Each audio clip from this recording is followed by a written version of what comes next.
The all new savage she Hulk के last episode में हमने देखा था कि किस तरह से शी हल्क को नॉर्मन ऑसबॉर्न जो है अपने कब्जे में ले लेता है, लेकिन वहाँ पे हमने देखा कि उसकी वॉच बोडिका जो होती है वो उसकी मदद करती है वहाँ से आज़ाद होने में। लेकिन उसके बाद हमें ये भी पता चलता है कि दरअसल शी हल्क यहाँ पे नॉर्मन ऑसबॉर्न को मारने के लिए नहीं बल्कि उसके साथ यहाँ पे जो है उसका डीएनए लेने के लिए आई थी। और दूसरी तरफ हमें पता चलता है कि यहाँ पे शी हल्क जो है वो भी आके यहाँ पे सेंट्री के ऊपर काफ़ी ज़्यादा गुस्सा कर रही होती है। तो अब हम देखेंगे कि शी हल्क और ये सारी के सारे डार्क एवेंजर्स के बीच में लायरा जाती है तो कहाँ जाती है। अब आगे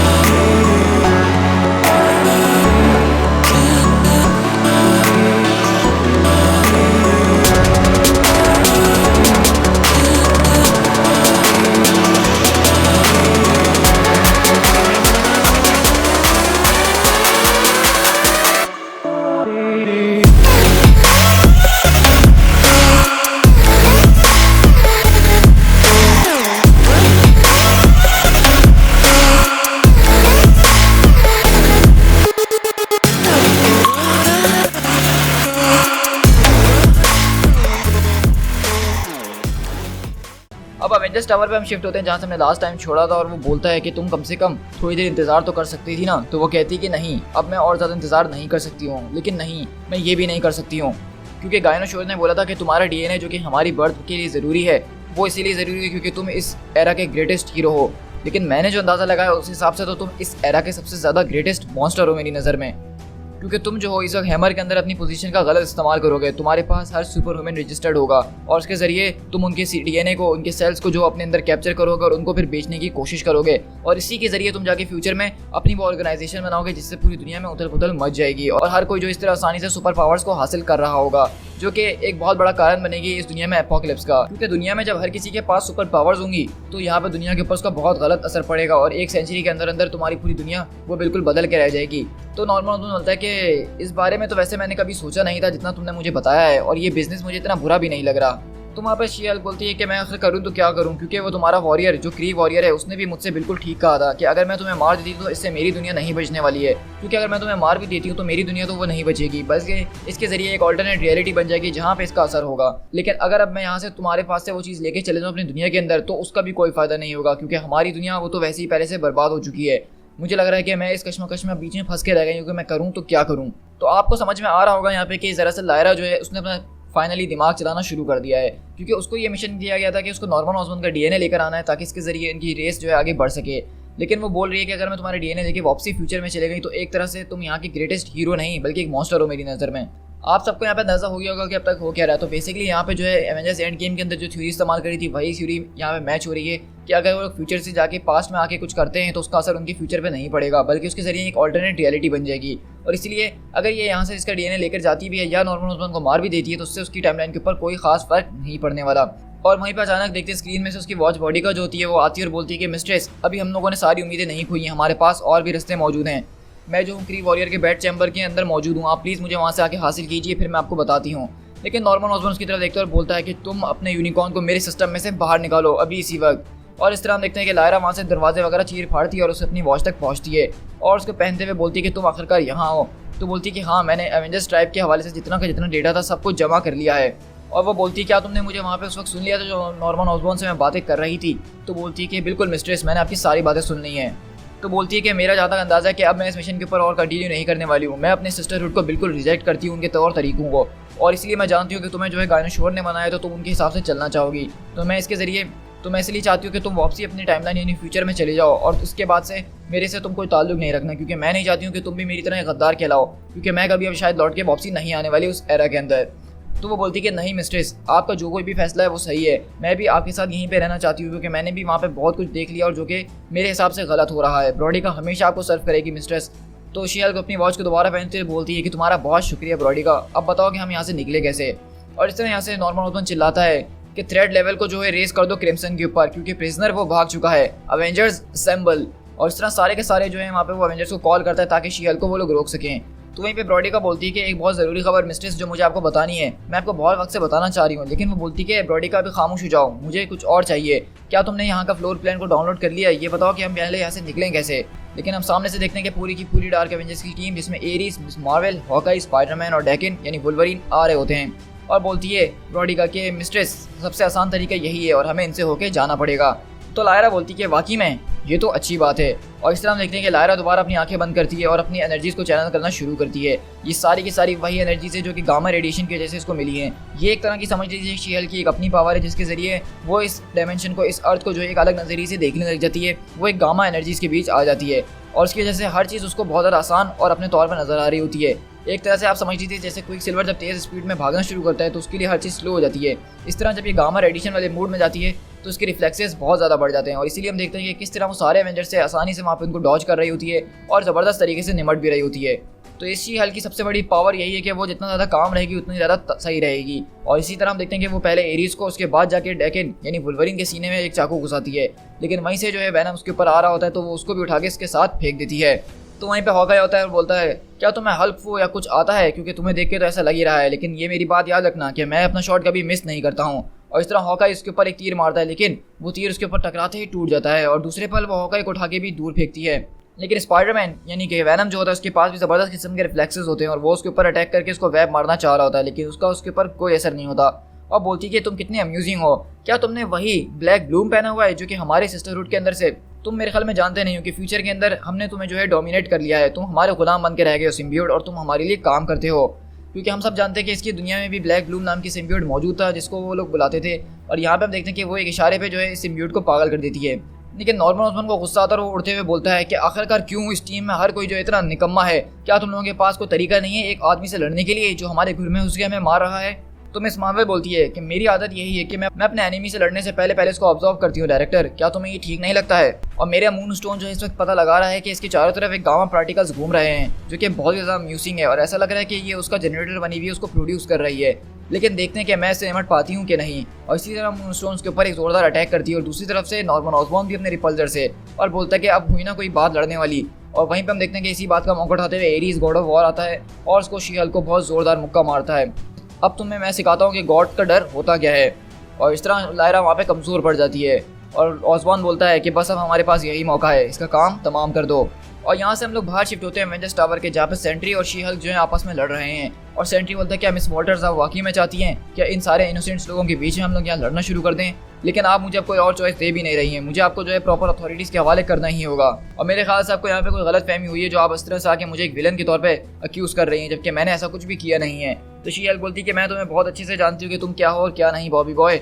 और इस तरह यहाँ पे उसको सेंट्री को गुस्सा आ जाता है और वो शी हल्क के ऊपर एक जोरदार अटैक करता है और शी हल्क काफ़ी दूर जाती है। और जब वो गिरी हुई होती है वहाँ पे तो उसको आर्मर के लोग कांटेक्ट करते हैं और बोलते हैं कि शी हल्क हम लोग आर्मर के कमांड सेंटर से बोल रहे हैं, तुम इस वक्त कहाँ मौजूद हो? तो बोलती है कि अभी इस वक्त मैं थोड़ा सा बिजी हूँ, क्या बाद में बात कर सकती हूँ? हमने जो है लायरा के बारे में पता लगा लिया और वो इस वक्त शायद बहुत बुरी सिचुएशन में फंसी हुई है। वो एवेंजर्स टावर के 14th फ्लोर के ऊपर है और उसको इस वक्त एक इवैक की ज़रूरत है क्योंकि हमें लगता है कि हमें उसको समझने में कुछ बहुत बड़ी गलती हो गई है। हम उसको एक दुश्मन समझ रहे थे लेकिन वो ऐसी है नहीं, क्योंकि वो इस रियलिटी में कभी इसके ऊपर अटैक करने के लिए नहीं आई थी बल्कि उसको किसी चीज़ की ज़रूरत थी। तो शी हल्क बोलती है यहाँ पे कैप्टन मार्वल से लड़ते हुए, एक मिनट, क्या तुम मुझसे ये तो नहीं कह रहे कि मुझे तुम पूरी अथोराइजेशन दे रहे हो कि मैं एवेंजर्स हेडक्वार्टर के अंदर घुस जाऊँ और उसको वहाँ से निकाल के लेकर आऊँ? तो वहाँ का जो डायरेक्टर होता है बोलता है कि एक तरह से अगर मैं कहना चाहूँ तो मेरा मतलब कुछ ऐसा ही है, क्या तुम्हें इससे कोई प्रॉब्लम है? तो बोलती है कि प्रॉब्लम, क्या तुम मजाक कर रहे हो? ये तो मेरे लिए क्रिसमस मॉर्निंग जैसा होगा। और इस तरह हम देखते हैं कि वो वहाँ पर उस फाइट के अंदर जो है लड़ने की कोशिश करती है लेकिन सेंट्री अगले पल ही उसको उठा के आसमान की तरफ फेंकता है और बोलता है कि ठीक है, फिर लगता है मेरा काम अब और ज़्यादा आसान हो गया है। वो रहा 14th फ्लोर, अब मैं आसानी से वहाँ पे जा सकती हूँ। और इस तरह हम देखते हैं कि वो सामने से देखती है कि वहाँ पे शी हल्क को उन लोगों ने चारों तरफ से घेर लिया होता है और उसको वो लोग मारने वाले होते हैं। लेकिन अगले पल वहाँ पे सेंट्री के हमले की वजह से शी हल्क उड़ते हुए टावर के अंदर घुसती है और बोलती है कि नॉक नॉक। और बोलती है कि मैंने सुना है कि तुम लोग आज रात जो यहाँ पे शी हल्क यानी डार्क शी हल्क के ट्राई-आउट्स ले रहे हो, तो मैंने सोचा कि मैं भी अपनी लक आजमा के देखूँ क्योंकि ओरिजिनल शी हल्क की तो बात ही कुछ और है ना। और इस तरह वो यहाँ पे आते ही सबसे पहले जो है मिस मार्वल के ऊपर अटैक करती है लेकिन अगले पल डेकिन जो है जिसके सीने में चाकू गाड़ के उसको जो है दीवार से लगा दिया था, वो अपना चाकू निकालते हुए बोलता है कि इन सबको मार डालो, ये तमाशा बस बहुत हो गया। और वहीं पे शी हल्क बोलती है कि मेरे ख्याल में तुम्हें अब इसकी डेफिनेशन पता चल गई होगी, क्या तुम्हारे टाइम पीरियड में हीरोज़ का यही मतलब होता है? हाँ, मेरे टाइम पीरियड के अंदर हीरोज़ कुछ ऐसे ही होते हैं जिनकी मैं बात कर रही थी। तो शी हल्क बोलती है कि घबराने की बात नहीं है क्योंकि मैंने और आर्मर ने तुम्हें गलत समझा था। शी हल्क टू हॉलो, जो मैंने उसको ढूंढ लिया है, अब हम लोग वहाँ से निकलने के लिए बिल्कुल तैयार हैं। तो डायरेक्टर बोलते हैं कि तुम लोग अपनी पोजीशन में रहना, तुम्हारे ऊपर कोऑर्डिनेट्स मैं सेट कर रहा हूँ, सिर्फ कुछ ही मिनट के अंदर मैं तुम्हें वहाँ से निकालता हूँ।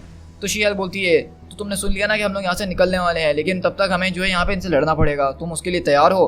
तो बोलती है तैयार, मैं तो हमेशा से तैयार हूँ और तुम्हारे साथ लड़ना मेरे लिए एक ऑनरेबल बात होगी जेनिफर वॉल्टर्स। और इस तरह हम देखते हैं कि दोनों शी हेल्क वो एक साथ हो जाती हैं और सारे के सारे डार्क एवेंजर्स उनके खिलाफ। और बोलती है कि मैं इस कसम खाती हूँ यहाँ पे कि मैं इस ग्राउंड को आज डिफेंड करूंगी अपनी लाइफ के साथ, और अगर यही मेरी डेस्टिनी है कि आज मुझे यहाँ पे मरना है तो मैं तुम में से एक दो एवेंजर्स तो अपने साथ ही लेके जाऊंगी। और इस तरह हम देखते हैं कि यहाँ पे इनके बीच जबरदस्त मुकाबला शुरू होता है।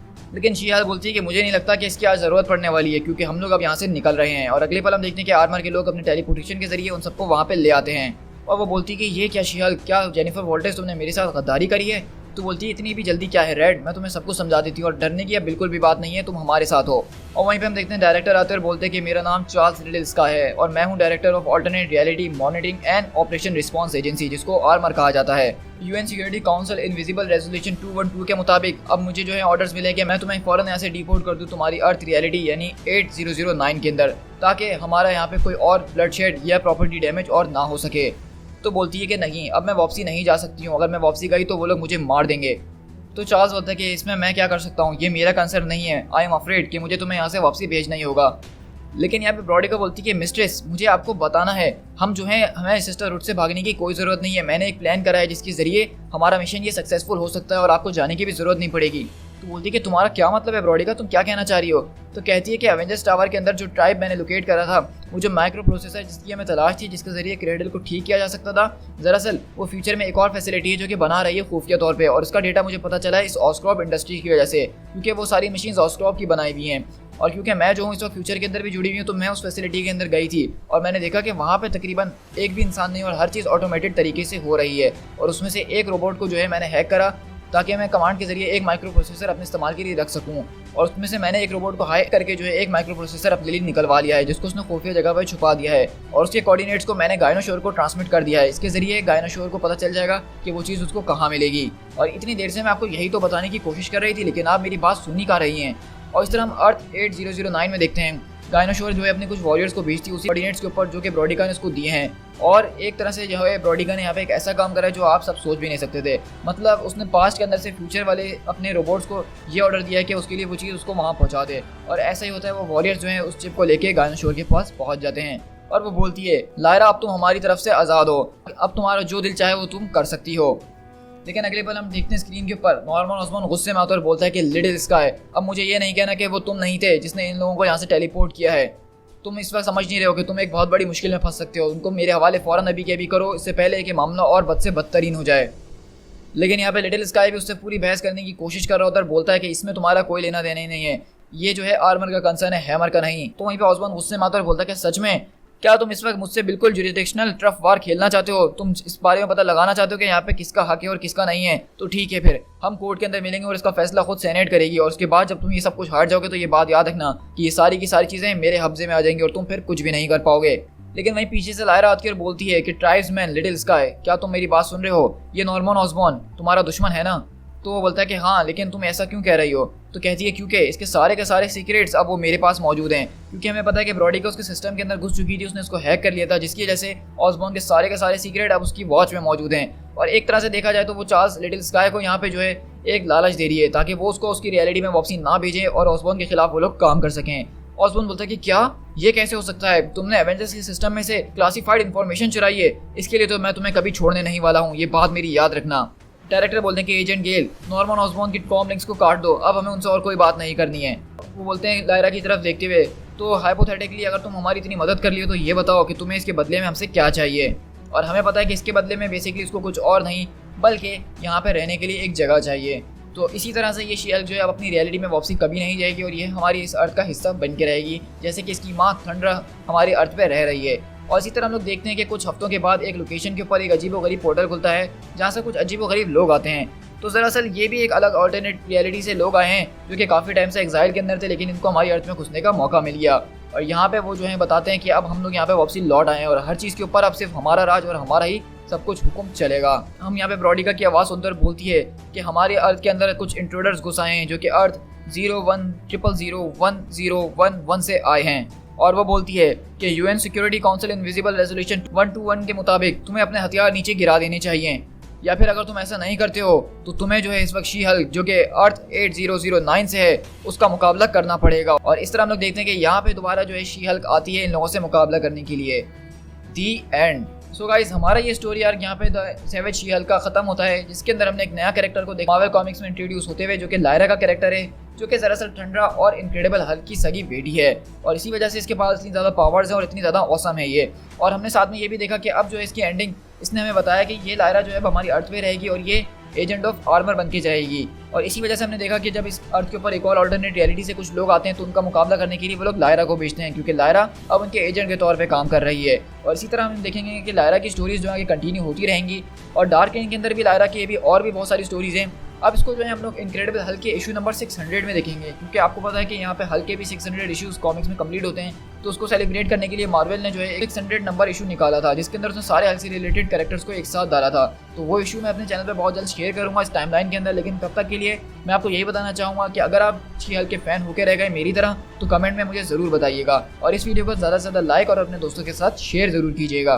तो अभी हमारा जो नेक्स्ट कॉमिक होने वाला है वो हो सकता है कि द हुड की एक लिमिटेड सीरीज हो, या फिर हम स्पाइडरमैन के ऊपर एक सोलो सीरीज कवर करेंगे, और वो दोनों जो है डार्क एंड का ही हिस्सा होंगी। तो जब तक के लिए मैं चाहता हूँ कि आप मेरे चैनल को सब्सक्राइब करके नोटिफिकेशन बेल दबा दीजिए, ताकि जब भी हमारी नेक्स्ट कॉमिक बुक सीरीज को मैं अपलोड करूँ तो उसके बारे में आपको फौरन पता चल जाए। So guys, this is Speed Tiger. मिलते हैं किसी और कॉमिक बुक सीरीज के साथ। Till then, thank you so much.